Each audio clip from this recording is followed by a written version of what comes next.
In this last lecture, we're just going to go through some examples of solving some problems. And what I've done here is to copy the typed versions of these to save having to write them out. So this first example is about images and pre-images. It says let f from x to y be a mapping, and let a and b be subsets of the domain x, and c and d are subsets of the codomain y. And it says, are these statements true or false? The first one says that the image of the intersection of two subsets is the same as the intersection of their images. And the second one says that the pre-image of the intersection of two sets is the same as the intersection of their pre-images. So these are quite kind of fundamental statements about how functions work and their images and pre-images, because this doesn't say anything about what the function or the sets are. They're completely general. I always quite like these questions that say true or false, because we don't know what we have to do. We have to decide whether we think that they're true or false, and then we have to give some reasoning. So it should always be understood in a question like this that you don't just say true or false, you explain why. So if we think that they're true, we need to prove it, and if we think that they're false, we need to disprove it, which we do by giving a counterexample. So it may be that if you're faced with a thing like this, you already know which ones are true or false, or that you can just spot it really easily. But otherwise, my usual method here would be to try some extreme cases as possible counterexamples, because if we kind of easily find a counterexample, then obviously that disproves the statement. If I can't easily find a counterexample, then I might tend to think that maybe it's true, and so then I have a go at trying to prove it. And if I'm successful, then I think, well, yes, it is true. And if I'm unsuccessful, then I hope that somewhere along the way I discovered something that might lead me to a counterexample. Okay, so in this case, what kind of extreme cases might you consider as counterexamples? In this case, I think you want to consider if the subsets A and B or C and D are disjoint, because in that case, the thing that we have on the left-hand side here is the empty set. The image of the empty set is the empty set, and the pre-image of the empty set is the empty set. So if I think about a case when A and B are disjoint sets, then this is the empty set, and I immediately start to think that this first statement is probably not true, because I don't see any reason why the images of the two sets will be disjoint, just because A and B were disjoint. In particular, if a function is constant, so if it assigns the same output to every input, then f of A and f of B are going to be the same. So then this intersection will not be empty, unless A and B are themselves the empty sets. So I think we can say that this first one is not true, so let's have a go at producing a counterexample. So we're going to say this is false. That's our claim. And we give a counterexample. And we've got a lot of freedom here. We can choose an f and everything. So let's just choose an f to go from the real numbers to the real numbers. And I'm going to make it be a constant function. So I'm going to say it's given by f of x is 0 for all x.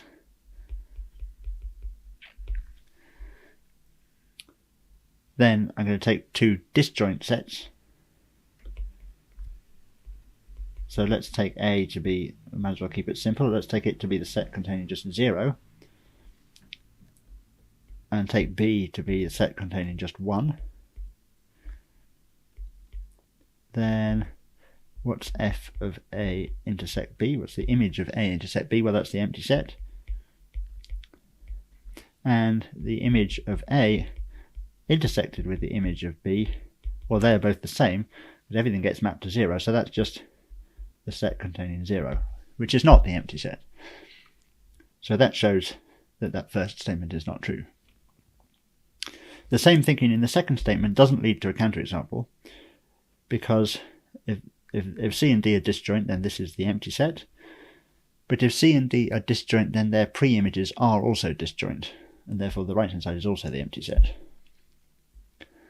Right, their pre-images have to be disjoint, because if there was some element that was in the pre-image of C and it was in the pre-image of D, then that element would get mapped to something that must then be in both C and D. and there are no such elements if C and D are disjoint. So that kind of leads me to think that maybe this second statement could be true. I mean, I haven't tried a lot, but let's see if we can prove it's true, and then we discover whether it was or not. So we're going to claim that it's true, and then we need to write down a proof of that. And we're trying to prove that two sets are the same. This is something that we did earlier on in the lectures. So we do this by showing that the left-hand side is a subset of the right-hand side, and the right-hand side is a subset of the left-hand side. So I'm going to suppose that X is in the left-hand side, so it's in the pre-image of C intersect D. Then that means that f of X is in C intersect D, which means that f of X is in C and f of X is in D.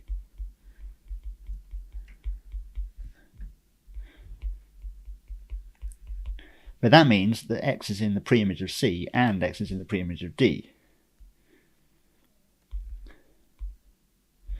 So I'll say then X is in the pre-image of C and X is in the pre-image of D, and that means it's in their intersection. X is in the pre-image of C intersect the pre-image of D, which was the right-hand side. So we have shown there that if you're in the left-hand side, you're in the right-hand side. So the left-hand side is a subset of the right-hand side. So this is looking promising so far. Then we're going to go the other way around. So I'll say conversely, if X is in the pre-image of C intersect the pre-image of D, then that means that X is in the pre-image of C and it's in the pre-image of D, which means, well, let's write that out. X is in the pre-image of C and X is in the pre-image of D. So that means that f of X is in C, this is just the definition, and f of X is in D, which means that f of X is in the intersection of C and D. So this starts to feel a bit easy actually. F of X is in the intersection of C and D, and therefore X is in the pre-image of C intersect D. So that has shown that the right hand side is a subset of the left hand side. So they're both subsets of each other and therefore they're the same. So I'll say here, so the left hand side is equal to the right hand side. Okay, so we have proved that that second statement is true. In fact, the proof seemed like I was basically doing the same thing twice. So actually, having done that, I now think maybe there could have been a more streamlined proof where we do both directions at once. So maybe I'm going to try and write down a better proof that would be more satisfying. So here, let's write down an alternative proof. I'm going to try and use if and only if symbols to do this. So I'm going to say X is in the left hand side.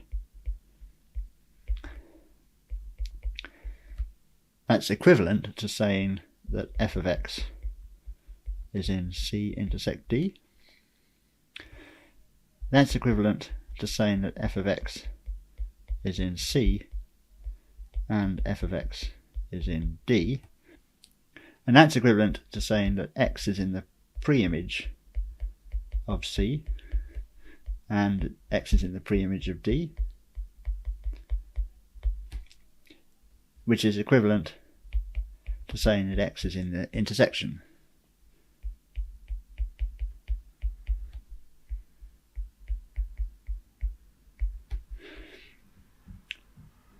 Okay, so that's, well, basically that's the same argument a third time, but actually that would have been fine on its own. So I'll put a square at the bottom there as well. Okay. So the next example that I want to look at is about modular arithmetic. And this one's a bit longer, so you may want to just pause the video and have a read of it. So this is about equivalence relations. And it's about the equivalence classes defined by congruence modulo n, and it's defining this set Zn to be the set of equivalence classes for congruence modulo n. And then it's asking a couple of things about it. So I'm just going to start off by writing down what the definition of congruence modulo n is, because we're going to need to use that. So I'll just say here, note that x is equivalent to y. That means that y minus x is a multiple of n. That was just our definition, if you think back to one of the earlier lectures. Okay, so what's this question asking? The first part of the question is asking us to show that this operation, multiplication on Zn, defined by this formula, is well defined. There was a question a bit like this on the first problem sheet. And if you asked a question like this, you've got to think, why might it not be well defined? And the issue in this case must be that the equivalence classes can be represented in terms of different x's and y's. So for instance, the equivalence class of 0 is the same as the equivalence class of n, and it's the same as the equivalence class of 2n. And that's a bit of a concern here, because the definition that we have here of multiplication of equivalence classes depends on the actual values of x and y. So we might worry that if we represented the same equivalence classes in terms of different x's and y's, we're going to get a different answer. And then that would mean that this definition is not well defined, because we ought to get the same answer regardless of which x and y we use. So I'm going to try and write down here what I think we need to show. I think we need to show that if, I'll say x1 and x2 have the same equivalence class, and y1 and y2 are the same equivalence class. In other words, x1 and x2 are congruent to each other modulo n, and y1 and y2 are congruent to each other. Then basically it doesn't matter whether we use x1 and y1 or x2 and y2.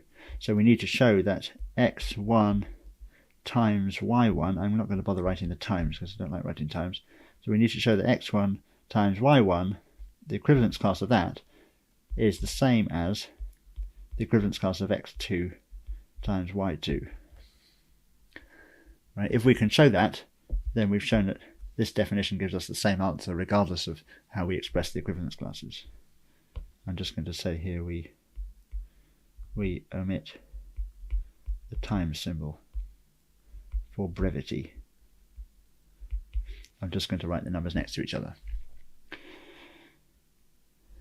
Okay, so how can I go about showing that? I need to remember what it meant for x1 and x2 to be in the same equivalence class.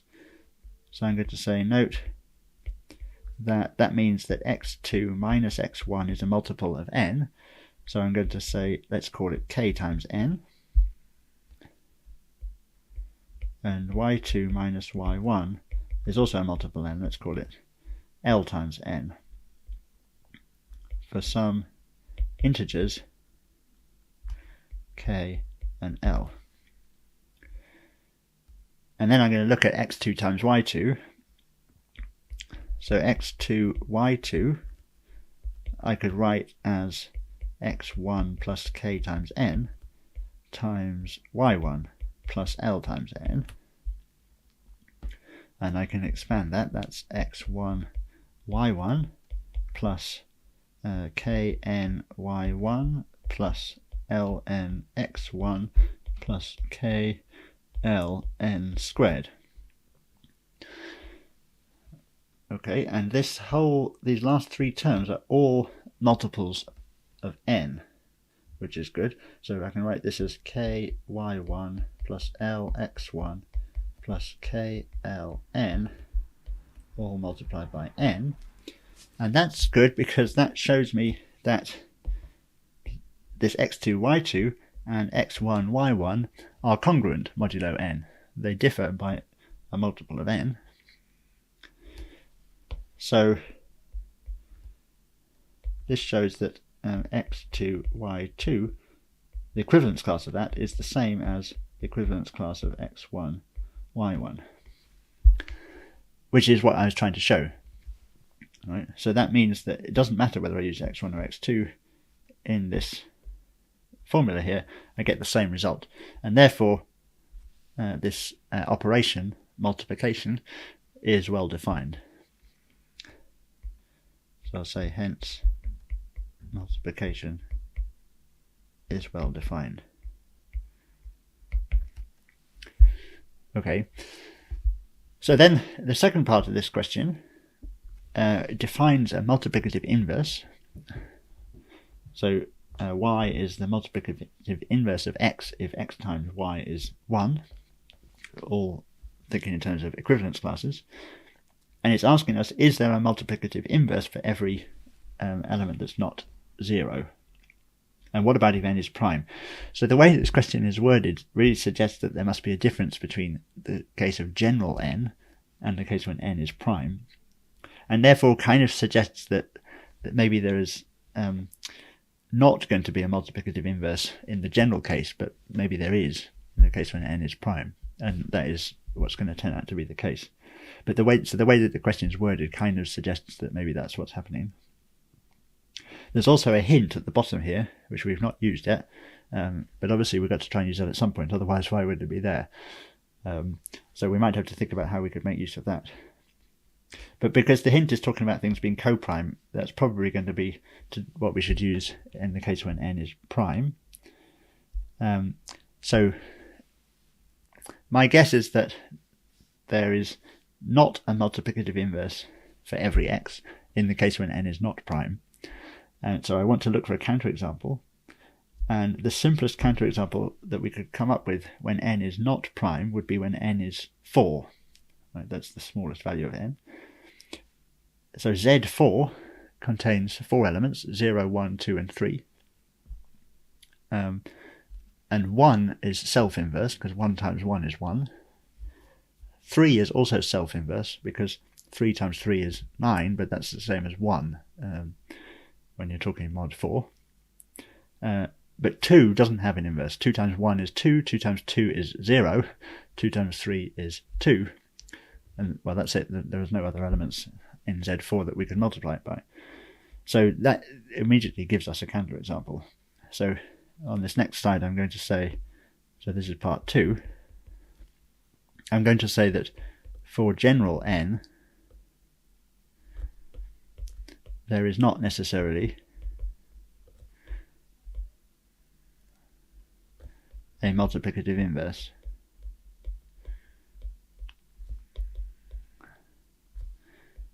for every x that's not 0. E.g., so this is my counterexample, for n equals 4, 2 does not have an inverse. Okay, but if n is prime, then it sounds like things might be different. And let's see whether we can make use of the hint thing at the bottom. So it tells us that we can assume some lemma, which we don't need to worry about where it comes from because it says we can assume it. It says if integers a and b are co-prime, then there exists some k and l such that a times k plus b times l is 1. So two integers being co-prime means that their highest common factor is 1. And we can make use of that here because the equivalence classes that we need to worry about are given by x between 0 and n. Right? This is the set of equivalence classes that we need to worry about. So if I take any x between 0 and n, it will be co-prime with n in the case when n is prime, because n doesn't have any factors other than 1. So we must be able to make use of that somehow. So let's say for n prime, the equivalence classes are given by x bar for 0 less than x strictly less than n, and we're not interested in x being 0 because we know that that one doesn't have a multiplicative inverse.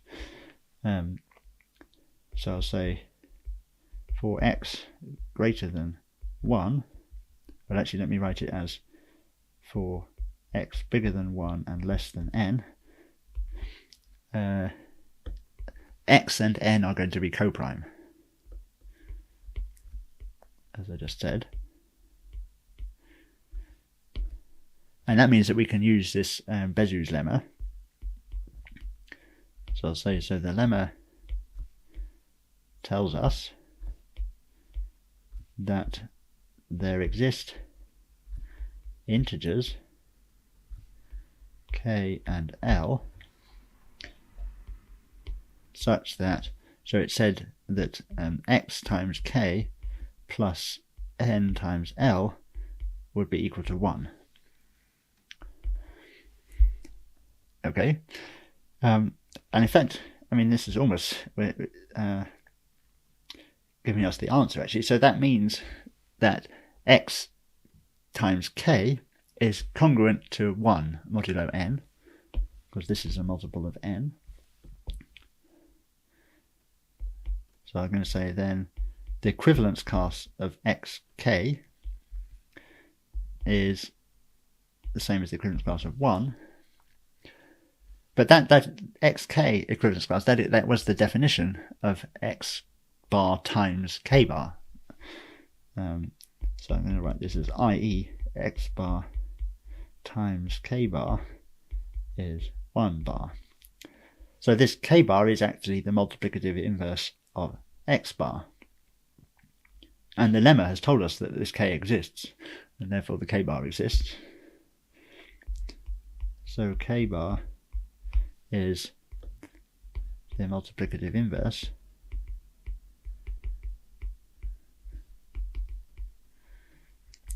of x bar. And we've got all of the x bars that were not 0 here. So the lemma has basically told us that there is a multiplicative inverse for all elements in this case. So I'll conclude by saying, hence, all x bar not 0 have a multiplicative inverse in the case when n is prime. Okay, so this is something that you will discuss more in your groups course, which is not till much later in the year, but it's something that you'll see again.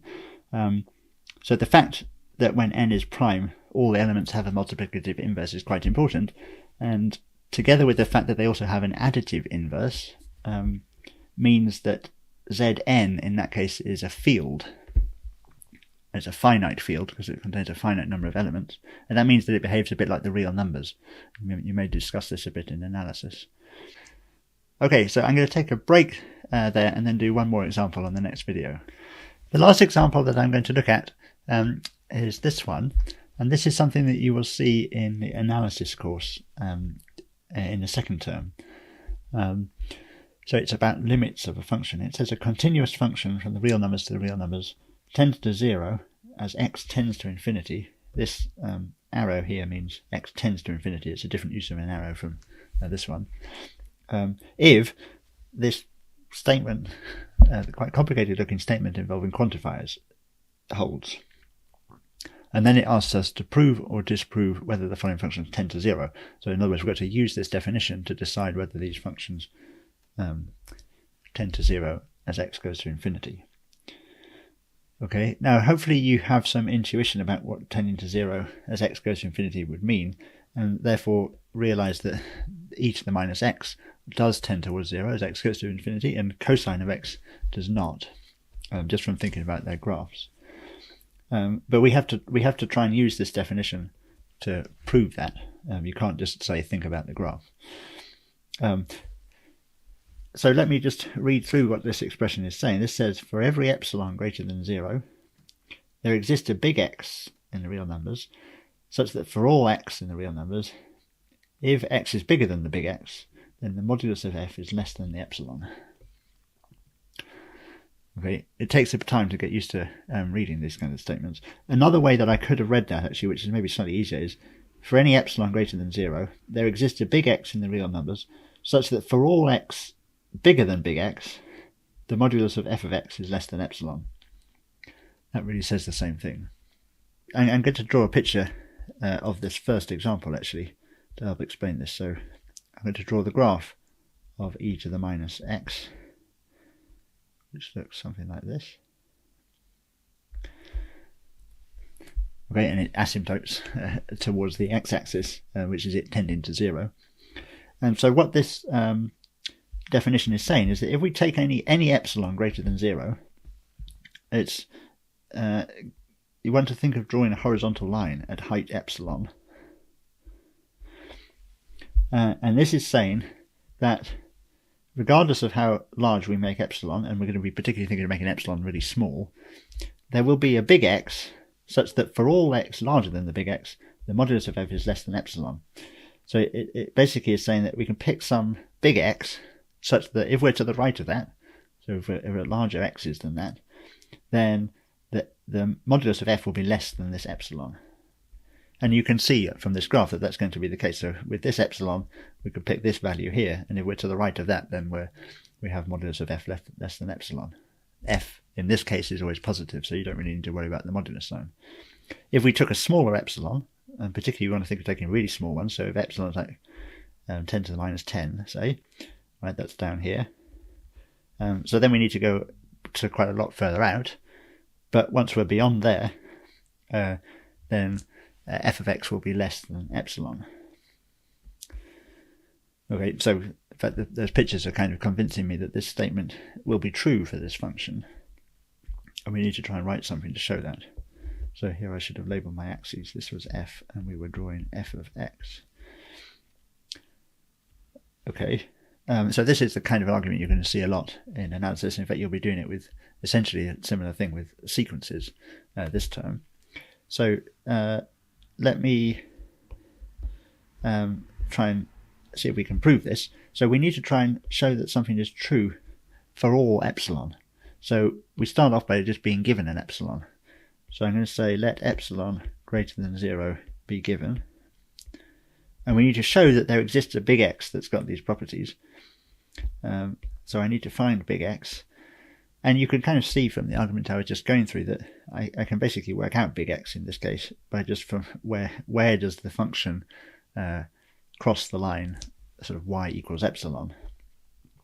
So in fact I'm going to do a little bit of algebra at the side here. I want to know, I want to work out capital X by saying e to the minus capital X is equal to epsilon. That's working out this point here. So if I just rearrange that, that tells me that x is minus log epsilon. So that's my guess of what the big X is going to be. So let's just write that down and then check that it works. So if we're given an epsilon greater than 0, then we're going to let big X be minus log epsilon. Then for all x in the real numbers, we want to show that if x is bigger than big X, then the modulus of f is less than epsilon. So if x is bigger than big X, then we know that the modulus of f of x is the modulus of e to the minus x, and that will be less than the modulus of e to the minus big X, because e to the minus x is a decreasing function, and e to the minus big X was epsilon. Okay, so if x is bigger than big X, then the modulus of f is less than epsilon, which is what we were trying to show. So we have shown, constructively, we've shown how to choose the big X. For any given epsilon, we've shown that there exists a big X that has these correct properties. So then I can just say, hence f, well, it satisfies this definition, and that means it tends to 0 as x tends towards infinity. Okay, so that's the first one, and the second one, as I say, we have hopefully got some intuition to say that that doesn't tend to 0. So we need to try and prove that. And that means that we need to say that it doesn't satisfy this. That means it satisfies the negation of this statement. And I wouldn't usually go through writing this out, but just since we're new to this, I'm going to write out what the negation of that statement is. So let me do that on the next slide here. I've just repeated the same thing so that we've got it to look at. So I'm going to say here, so this is for the second part, and I will draw the graph again in a second as well.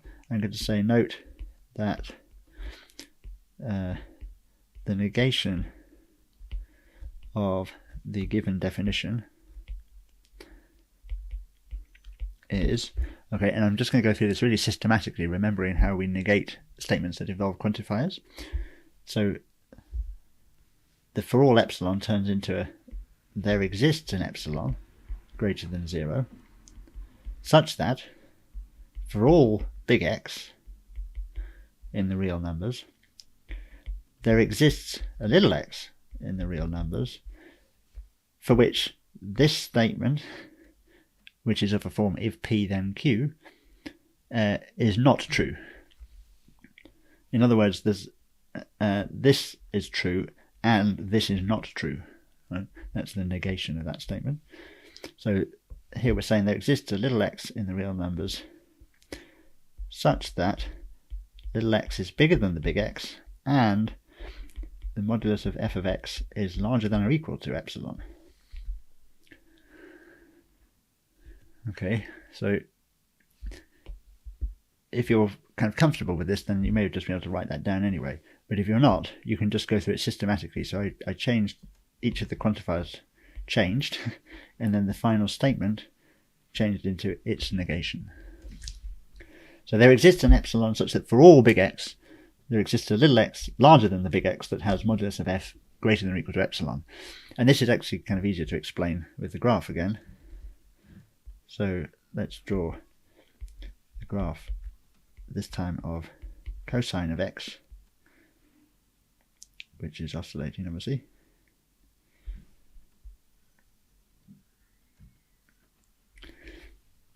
Okay, and so maybe you can kind of just see how this works. So basically, if I take an epsilon, let's say this high, and draw a horizontal line there, then it doesn't matter how far along the x-axis I go. If I choose a big X really far along the x-axis, say here, and this one doesn't look that far along the x-axis, but imagine that this is way to the right, then I can always find a little x beyond that that has the modulus of f larger than epsilon. And you can see that in this case I can, because the cosine is always oscillating, so I can always go to the next peak and it will be above epsilon if I've drawn epsilon, as I have, less than 1. So that's effectively what this statement is saying. So let's just try and write down something to explain that. So we need to show that there exists an epsilon, and hopefully from what I just drew you can see that this is going to work if I say that that epsilon is anything less than 1. So let's let it be a half. So let's take epsilon to be a half. Then we need to show that all of this is true for any big X. So if we need to show something for any big X, we're going to let big X be given.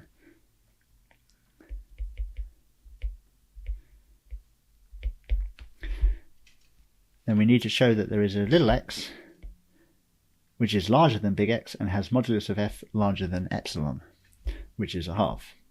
So we know that we can do that because we can just go along, we can find the next multiple of 2 pi, the multiples of 2 pi are where the peaks are, and that will have modulus of f equal to 1. Okay, so we're letting big X be given. Then I'm going to say there exists a little x which is a multiple of 2 pi, so I'll call it 2 pi n for some n, such that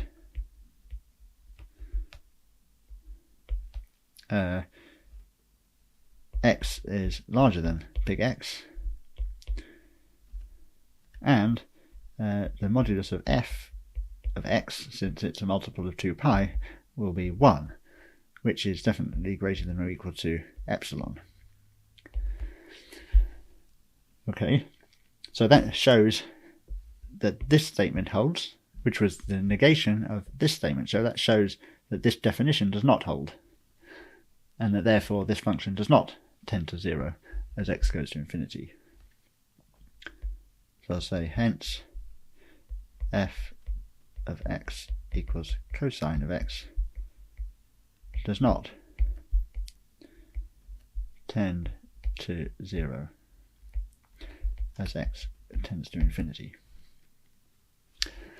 Okay, so these kinds of statements involving quantifiers, it may be that you're already comfortable reading this kind of thing and that you can understand it, but it may be that it feels really difficult to you.